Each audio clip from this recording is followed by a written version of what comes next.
Toda información.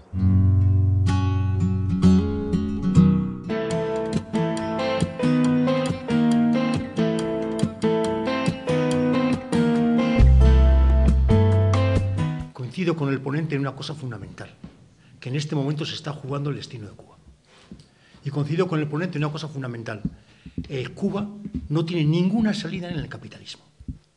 Cuba solamente tiene salida en el socialismo. Y coincido con el ponente, aunque no lo ha hablado en el espíritu del ponente, por así decirlo, en decir, no es una cosa que Cuba no está aislada, está en este mundo, pero en este mundo también estamos nosotros.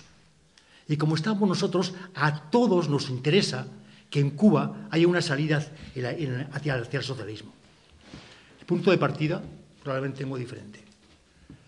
Pero el punto de partida tiene que estar un poco basado en aquellas reflexiones que podemos hacer nosotros, en las cuales quiero que sean unas reflexiones que quiero que sirvan por lo menos para reflexionar, que es lo importante, para que todos hagamos una serie de introspección de por dónde se puede avanzar. Y digo lo siguiente, estamos un poco en el problema de la crisis de uno de los últimos países del socialismo real, que habiendo partido de una revolución hermosa, se defiende y está planteando, 50 años después, que tiene que salvar la revolución. Y vemos que la mayor parte de los países han caído. La primera experiencia que yo creo que hay que sacar, la experiencia histórica, es que el proceso de transformación al comunismo, el proceso de transformación del capitalismo y socialismo, nos enseña la experiencia histórica que es mucho más largo, complejo y contradictorio de lo que creíamos. En mi juventud creíamos que había un problema fundamental, que había una línea fundamental. El proletariado tenía que coger el poder político y había que eliminar la propiedad privada de los medios de producción. La historia nos ha demostrado que es mucho más complejo, es más, como repito, más largo, complejo y contradictorio. En mi juventud nos quedamos, yo fui refugiado político poco antes de la caída del socialismo real, y discutíamos estas clases de cuestiones, y nos encontramos con que mientras todos los análisis en la universidad donde estaba yo en Bélgica, todos los análisis estábamos esperando, y no había nadie que planteaba lo contrario, de que se iba a pasar a la humanidad del capitalismo al socialismo y al comunismo, resulta que la crisis del socialismo real pasó el movimiento de las experiencias del socialismo real, experiencias que aparte de los pros y los contras eran enormemente generosas al capitalismo. Por lo tanto, esa idea de que estos son procesos largos, complejos y contradictorios, tenemos que asumirlos en la vida. Ya sabéis que muchas veces nos es mucho más cómodo pensar como pensamos todos. Yo siempre, desde que tengo 15 años, estaba pensando con una idea muy clara. El capitalismo cae ya. Y ahora nos encuentro con la misma clase de planteamientos. Tener una visión realista ante el tema. Segundo elemento, tendríamos que plantear qué es lo que nos ha dicho la experiencia histórica de los modelos de transformación del socialismo. Cuidado, el socialismo cayó por sus contradicciones internas, pero cayó en el momento histórico en el que el capitalismo, y eso se puede hablar, valía menos que nunca en toda su historia para resolver las grandes contradicciones de la humanidad. Y cuando el capitalismo valía menos que nunca para resolver las grandes contradicciones de la humanidad, cayó la experiencia del socialismo histórico. Por lo tanto, es un elemento importante de reflexión. Segundo elemento de reflexión es qué ha sido y por dónde vemos un poco los pros y los contras de las experiencias que han existido en la práctica, de aquellas que se han planteado en la planificación centralizada. La planificación centralizada ha sido casi todo en el socialismo. Y la planificación centralizada ha tenido grandes avances. Ha servido, por ejemplo, para crear una esfera social potente, sobre todo en la primera época, en la enseñanza, en la sanidad, en la alimentación, en los servicios. Una esfera social potente y ha tenido problemas. Creó una enorme burocracia en general. Asentó el desarrollo del socialismo en la propiedad estatal. Y esto es importante. Asentó en la propiedad estatal y creó sistemas, sobre todo en la dirección económica, muy de arriba abajo, muy de control de todo. Personas como Taibo, por ejemplo, nadie le puede acusar a Taibo de neoliberal o de ser antisocialista, hablan de que en la Unión Soviética se crea una burocracia de 20 millones de personas. 20 millones de personas que tenían como objetivo controlar los últimos rincones de un país tan gigantesco como era la Unión Soviética.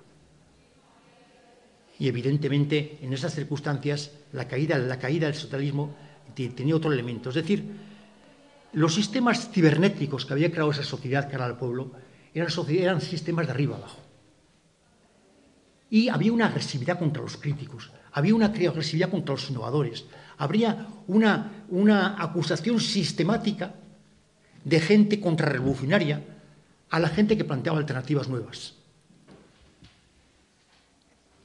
Una dirección dirigida por el Estado, controlada por una gran burocracia de arriba abajo, quiere decir que no se trabaja el sujeto, que el sujeto no decide. Y como consecuencia de ese proceso, cuando cae la crisis del socialismo real, nadie lo defiende. Y nadie lo defiende porque no se sentían implicados con ello. Y este es un elemento fundamental, porque la evolución que tuvieron esos países fue una evolución absolutamente negativa. Hay que decir que en lo que era la Unión Soviética, la esperanza de vida cayó 20 años.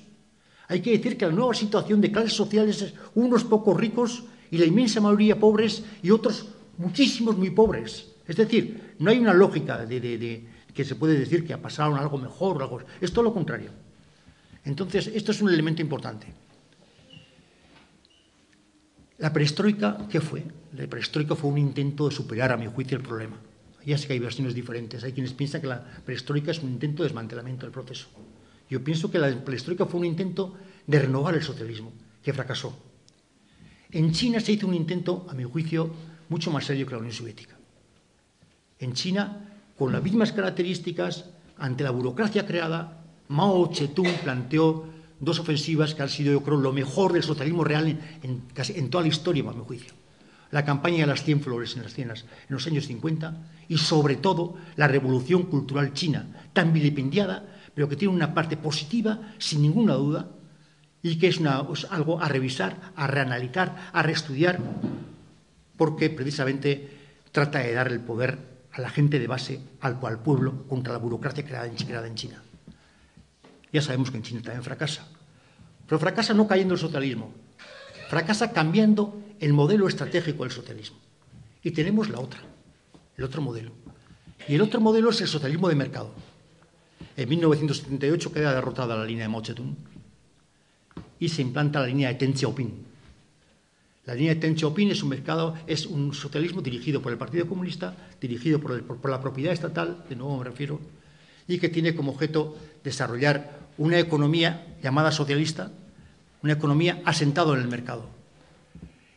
Esa economía, así como podemos decir que la economía de planificación centralizada tuvo mucho éxito de distribución, pero que no fue buena para el crecimiento, no fue buena porque quedó, no sé cómo decir la expresión en castellano, quedó paralizada la iniciativa popular. En el caso de China, ha habido un fuertísimo desarrollo de la economía. Ha sido un fuertísimo desarrollo de lo que en términos marxistas llama el desarrollo de las fuerzas productivas. China se convierte en la segunda potencia del mundo. Hoy ya. China se va a convertir dentro de poco en la primera potencia del mundo. Pero China tiene unas diferencias sociales mayores que Estados Unidos. China mantiene en las zonas francas sistemas de explotación terribles, que algunos lo comparan con el capitalismo manchesteriano. China tiene otros problemas. El modelo chino y el modelo de Vietnam es un modelo que ha servido para sacar de la penuria y de la pobreza a poblaciones importantes de esos países, pero con un costo social brutal. Y es el otro modelo que hoy podemos observar a la hora de plantear alternativas a esta cuestión. Y bajamos un poquito a qué elementos yo consideraría que son importantes insistir para salvar el socialismo. Uno haría referencia a la contradicción fundamental del capitalismo.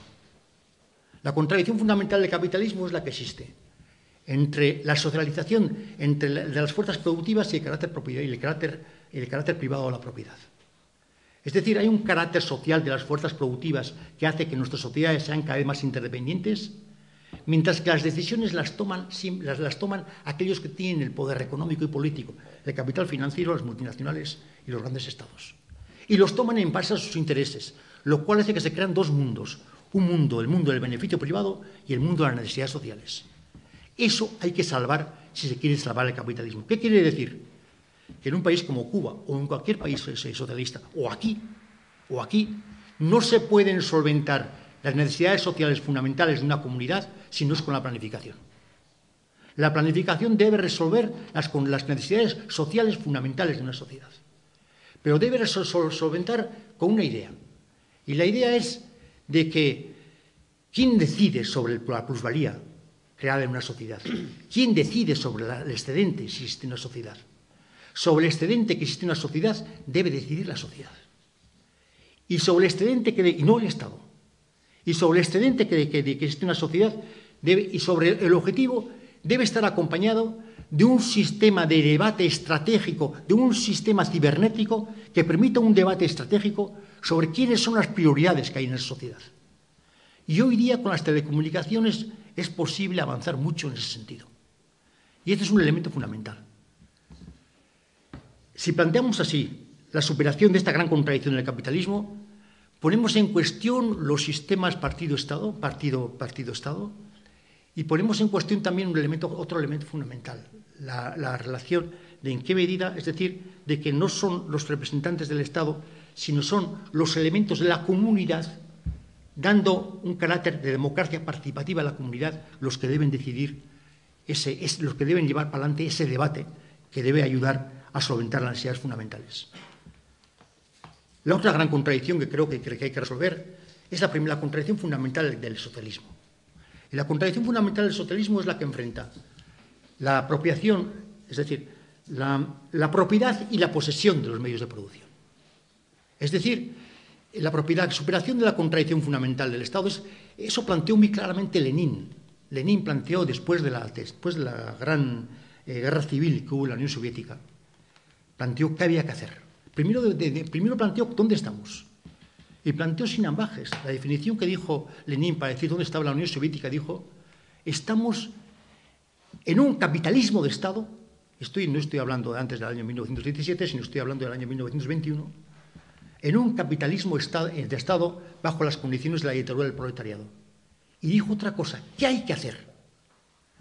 Y dijo, lo que hay que hacer es que los trabajadores se apropien de los sistemas de trabajo de las fábricas, es decir, que controlen los procesos de trabajo en las fábricas, hagan lo que hoy llamamos empoderamiento en las fábricas, y los ciudadanos hagan empoderamiento, la palabra empoderamiento entonces no existía, estoy diciendo yo, para aclarar el concepto, es decir, de los sistemas de gestión cívico-ciudadanas.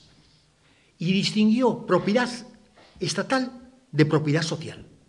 Y Lenin planteó muy claro esa distinción para decir que la base de todo el proceso del socialismo es la propiedad social y no la propiedad estatal. Ya sabemos que luego Lenin muere en enero del 24, le sustituye Stalin, y Stalin hizo todo el proceso del socialismo estatal, del socialismo real en la Unión Soviética, asentado en la propiedad estatal. Yo creo que es una de las causas de la caída, una de las causas fundamentales de la caída del socialismo real en la Unión Soviética. Y es una de las causas por las cuales la gente robaba al Estado. En esos países se roba al Estado. ¿Qué quiere decir? Quiere decir que la gente no identifica la propiedad del Estado como propia. Y en vez de recurrir y ahondar en la propiedad social, ahonda en la propiedad privada. Lo coge para él.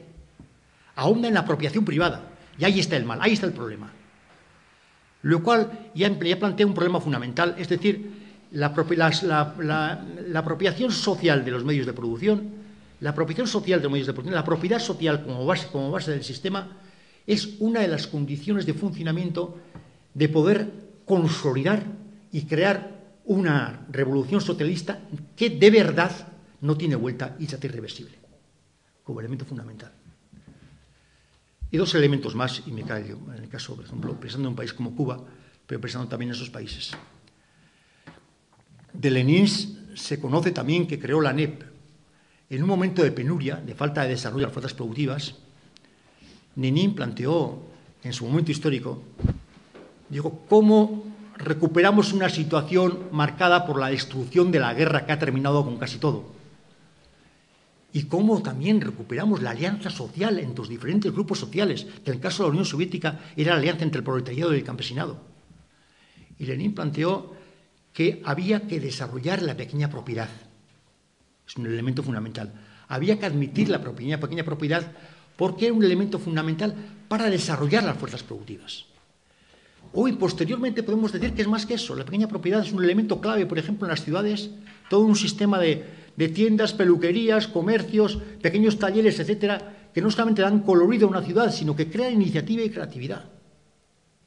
Y es un elemento vital para el desarrollo de una ciudad, para el desarrollo de una sociedad. Eso debe estar subordinado a la planificación. No olvidemos que en todos los planteamientos teóricos de lo que tiene que ser el socialismo, las experiencias socialistas, se entienden las experiencias socialistas no como un objetivo, sino como una transición. La sociedad socialista no es una sociedad comunista, sino un puente de una sociedad capitalista a una sociedad comunista. Y en ese puente existe la propiedad privada, existe el beneficio privado, pero subordinado a la propiedad social y subordinado también a la planificación en todo lo que en los recursos fundamentales. Yo creo que este es un elemento fundamental. Y el último elemento que hay que considerar, a mi juicio a nivel teórico, es que el siglo XXI va a ser la sociedad del conocimiento. Va a ser la sociedad del conocimiento. Va a ser una sociedad nueva en la cual cada vez más, aparte del trabajo y del capital, tenemos otro factor productivo. Y ese factor productivo es el conocimiento. Y la cantidad de conocimiento que hay en los procesos productivos van a condicionar un poco todo lo que se haga. La posibilidad de supervivencia a nivel económico de una región, de un país o de lo que sea. Y el socialismo tiene grandes ventajas comparativas en desarrollar el conocimiento si tiene conciencia. Porque en la sociedad del conocimiento no es el capital lo que pueden privatizar, sino a la persona humana. El conocimiento está en la persona humana. Y el medio de trabajo de conocimiento es el cerebro humano. Luego, si hay conciencia política, y si hay conciencia política quiere decir, si hay una sociedad con ética, que tenga como objetivo ayudar a los demás, una sociedad que tenga como objetivo hacer la revolución, entonces eso mantiene una estructura, el desarrollo de la punta de lanza de la tecnología a favor de los nuevos procesos. Y es un elemento clave también en la consolidación de lo que sería de estas experiencias que tienen problemas y que tienen que estar una salida en lo único que le puede dar sentido, en una salida socialista a la situación que viven.